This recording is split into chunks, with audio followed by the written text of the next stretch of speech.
Sekolah Dasar Negeri 362 Porogusi di Desa Pajang, Kecamatan Latimojong, Luwu, Sulawesi Selatan, harus mengikuti ujian kenaikan kelas dalam kondisi keterbatasan.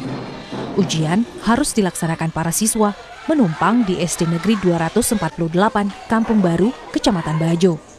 Anak-anak mengenakan pakaian seadanya, tidak ada seragam, pun tidak ada sepatu sekolah. Longsor yang melanda Kecamatan Latimojong pada 3 Mei lalu merusak rumah mereka dan akses ke sekolah terputus. Warga desa terpaksa mengungsi ke Kecamatan Bajo. Kegiatan belajar mengajar 1 bulan terakhir tetap berlangsung dengan menumpang di sekolah lain di Kecamatan Bajo. Kondisi boleh seadanya, tetapi anak-anak memiliki semangat untuk belajar dan ujian yang menembus banyak keterbatasan. Begitupun dengan bapak dan ibu guru.